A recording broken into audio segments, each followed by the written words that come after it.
taking this indoor flight down today and then start to rebuild it just as a single flight at the top here, so smaller, but being as the birds don't really go down to the ground and up again, I'm going to get a bit more use out of my space. Problem is, we've got a baby in this one nest here. Now, because this is a communal flight, which they go outside, and I've got silverbills, which bring quite a bit. They lay a lot of eggs, and it's hard to keep on track of where they are. When I'm trying to make it one cage, I'll be able to monitor the nests better and manage it in a better way rather than just let it run free. So the plans of taking it down today and tomorrow, rebuilding it, this section here, now up in the air completely.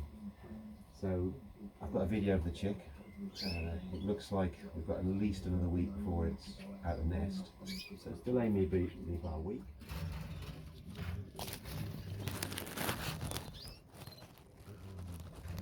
Damn it. You've got babies. That's ruining everything.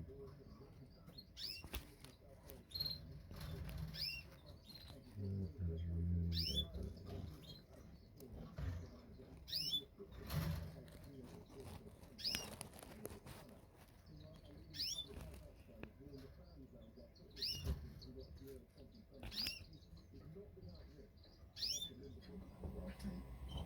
Also, next to that nest is a sort of nest they've made in the bush as well.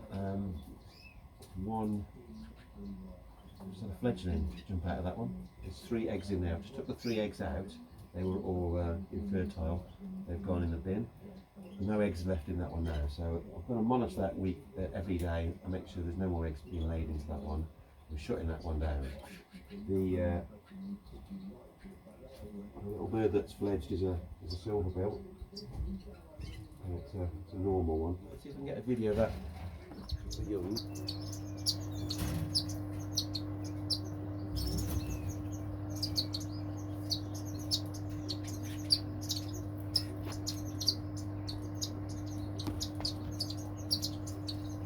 And there you can see, you can tell that's a baby or a young that's just fledged by the little white bits to the side of its beak. It does make him look really cute. He's a beautiful little bird. And that one's a normal silverbill, African silverbill. So that'll be catching and putting a ring on. Got a few normals, got to make sure that it's got a different colour ring so I can identify it in the future. Not yet seen any other ones. I think that is the only one we've got.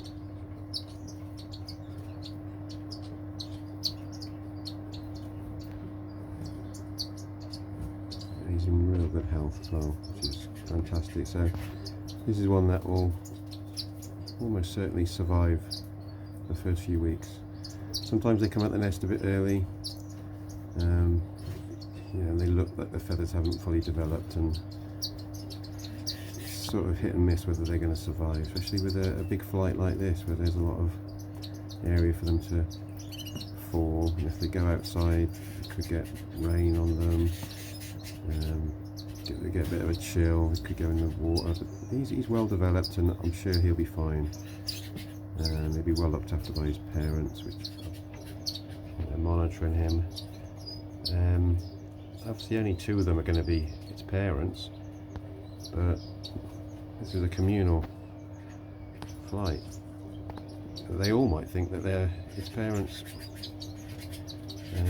The hen that laid the eggs, could be that there's 2 hens laying in that nest, so it might not even know the hen might not even know if it's their baby, but that's good because they all take it in turns feeding possibly, and these 4 do look like they're looking after him. So they could all be parents. If they're not parents, they're aunties and uncles, possibly. Right, there you go. Hi little one.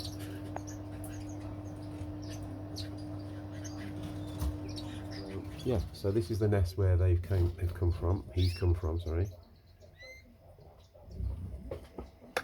It's at the back of that nest. I've also got a nest up there in the corner, which is crumbed in the corner up there. It's up there. There's eggs in there, but I need to get my hand in there because I can't quite get the camera in there to see. I've got to find out what. I need to get the eggs out, see if they're fertile, remove them if they are, and then I can remove the nest. Also got a hen canary nesting on top of these two nests. So yeah, a lot of things going on in here, and perhaps I should have prepped this a couple of weeks back. So serves me right, another lesson learned. So the this project is now on hold. I'll talk you through it anyway. The plan is to remove this section here, leaving this main support here. Take all this out, all down here. Then put a shelf in at this point. It's going to be a little bit lower. It's going to be about there, below the door that takes the birds outside. And then we'll be building cages similar to this idea. So there'll be a shelf which will be here, and then there'll be a slot for the drawers, and then there'll be a frame built similar to what I built here, which will be built over in this section here. Within that there'll be two flight cages, two box cages, the same ones we've got over here. So they've got feeders. So the feeder plus. So they've got feeders, a door here, and a door for a nest box. So we'll be able to have two external nest boxes here.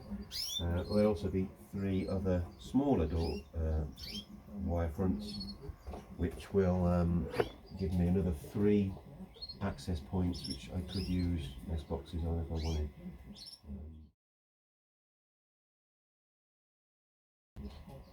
Then the shelves will pull out from here. One will have to go into the corner, so I'll pull a shelf out and then I'll be able to pull one across before I pull it out. The cage front I've got over here, this will be, I think, 2 cage fronts. I think they're 20-inch, and again that will give access, feeding points, places to put in nest boxes on the side. So it will be a smaller indoor flight, but with a bit more practicality about it. Below that, the cages will start from this sort of point, and they will be basically a run-on from these 3 cages, just going straight way around. And below that, the same at the bottom. So we have the 3 cages here, 1, 2, and then there'll be another 2 there. One here with a partition, like we've got in these sections here.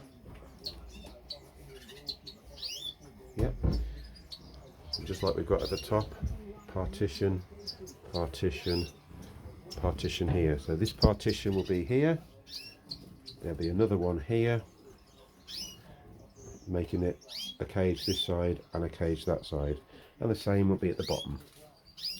Where there's extra space, instead of putting wire mesh, I may put perspex like I've done at the top, but we'll work on that. That'll be a work in progress over the next few months. What I need to do first of all is the flight at the top, because I've got to do that in 2 days while it's warm enough to get the birds outside. So it won't be happening this week, but what I've learned from that is that perhaps this week, which I'm off, is I need to monitor the situation, perhaps do a little bit of prep work, so I'm ready for perhaps the week after or the week after that, when I can get 2 days off together and probably get it done. So I'll be taking out nests as and when they come vacant, and trying not to encourage them to make any more nests.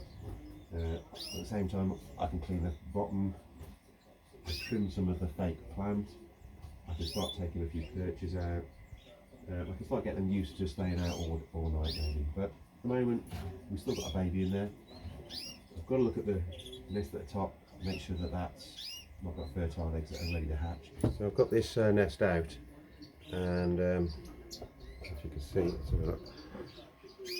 So we know that was no good. Let's start checking these. Some of these are quite pointy. Okay, so again, what you can see here is it's totally transparent. I don't know if that's showing okay upon the camera, but I've got LED lights in these lights.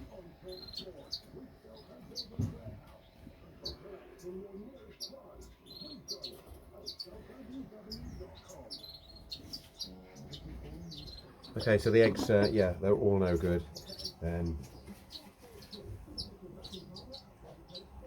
100%. Some of them are completely clear, other ones look like they started developing and then they stopped. But yeah, they were, I'm confident 100% that there was no chicks in those eggs, in case anybody's worried. I also used the pen, which helped me as well, but it's hard to tell on the camera. But I did double check them all against the light and with the pen as well, and there's nothing in there. So one nest is out, the other one, the bird has fledged, and maybe we'll see if we can find if there's any other birds, but I think that's the only young from that one. So this is these are the eggs I got from the teapot. There's a couple of different sizes in there. They could be cutthroat, a couple of cutthroat in there. I have had it before where a cutthroat's laid in a different bird's nest and they've been brought up. If you watch my video, cutthroat cuckoos, you'll see what I mean. So those, let's go in the bin. And now we need to get that nest down. Yeah, so this is was just a teapot, which I drill a hole in the bottom, and then with a washer and a screw, just screwed it against the wall. We've had mostly Bengalese roosting in it, to be fair, but no actual fledglings from it. But it's a bit different. So let's clean that one out.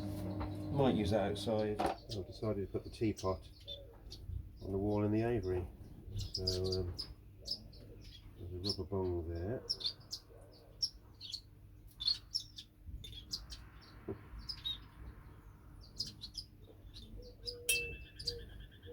Through here.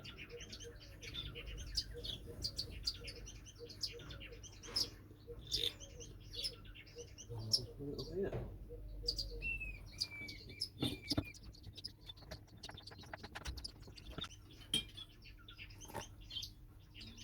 There we go. You can see that.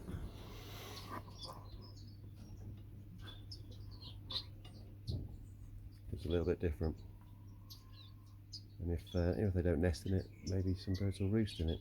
So that's an update on what was meant to be happening. And if you like these sort of videos, just please subscribe, make a comment. If you can share, that'd be great, and punch that like button. Thanks very much. Thanks for watching. Take care. Bye.